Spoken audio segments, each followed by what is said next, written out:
I like Canadian people. I seriously, I do. I have some Canadian friends and everything. It's great. So Inside Out Games is a company that I had to take a look at because they're Canadian.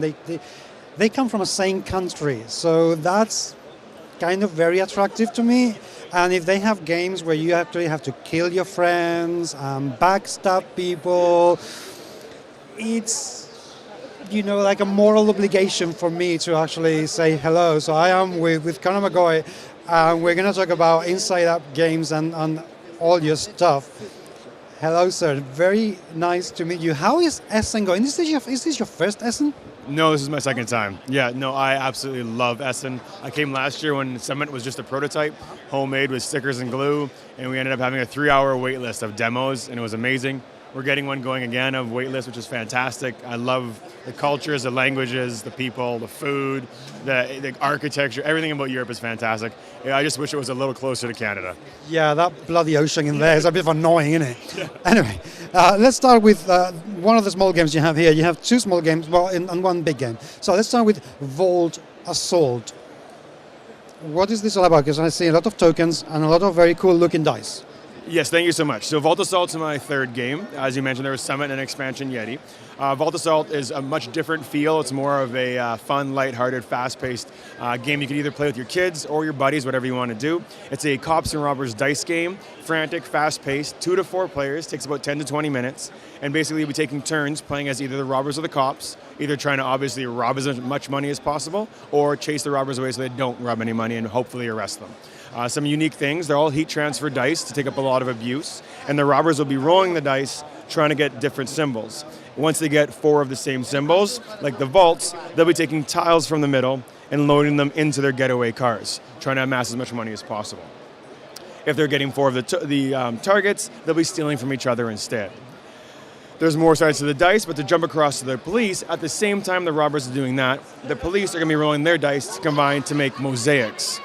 Each mosaic will signify a stage of the round. So as they're rolling, the first thing the police officers have to do is finish their donut. They'll be yelling. I didn't realize the game was based on real life. All my games are very real life based.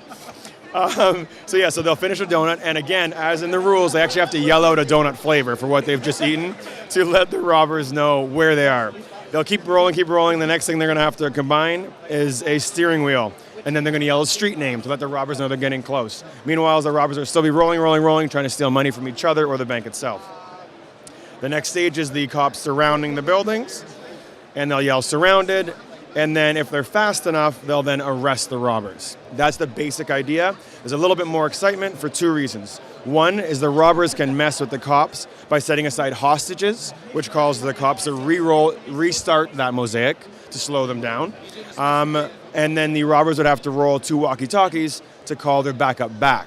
Because to escape successfully, they need 5 of the running away men to get out scot-free. The cops also have a trick up their sleeves, and that's the little dye packs, the paint bombs they hide at the banks to ruin the money for you. So if they roll 4 of those, they're able to steal 2 chits, either from opposite players, the same player, whatever they want. They would take them from their cars and load them into theirs. Again, really fast-paced, lots of fun, lots of laughing, lots of crying. And once someone's arrested, you either take all the money off their chit and flip it over, or they get away scot-free, then we'd simply pass. You would become the cop, and I would become the robber. Again, it can play 2 to 4 players, so it's either a cop against 1 robber, or against 2 robbers, or you can play in teams. And team play is very fun as well, and that's why the dice are color-coded. Each robber would use 3 dice. Each cop would use 3 dice. And now, as you can see from the layout, you need to work together because you don't have enough dice to do anything by yourself. So you need to communicate by saying things like, eat your donut, right? And you're going as fast as possible. Meanwhile, the robber's saying, he's going to finish his donut. And then you throw a hostage out, going back and forth. So it's really fast-paced fun. A couple extra goofy things. The bank does have some security systems in place, making you roll with the opposite hand, making you roll with your hands tied together, running around the table once, just a way of keeping things light and fun and fast. So again, super easy game, fun to play fast. Can you combine 2 sets of games? So can 2 robbers play against each other and 2 policemen play against each other as well? So sorry, you mean like an 8-player game? Or a 4-player? one for all, everybody even for themselves? No, you can't. So the only way to do 4 players is to do a team of 2 versus a team of 2.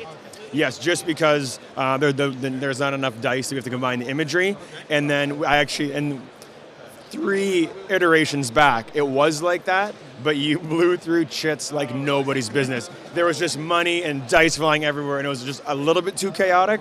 So I still want the game good enough that it's fast to play, fun to play, but again, you can play it with kids or play it with adults. And the other way, there was just dice bouncing off the table and a lot more swearing and that sort of thing. So I thought we'd cut it down. Swearing is underrated. I think that's fine. What's the problem with that? So, is it out now? How can people get hold of it? So it literally, thanks to another wonderful group of Kickstarters that helped me bring it to life. It just finished. It actually came late to Essen.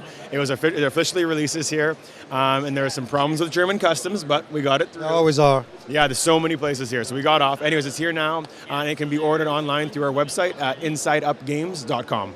Perfect. You will see that link in the show notes.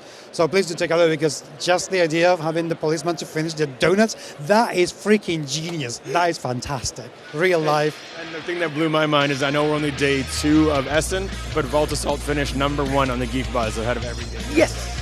I'll take it. Rock on, man. I can't see it.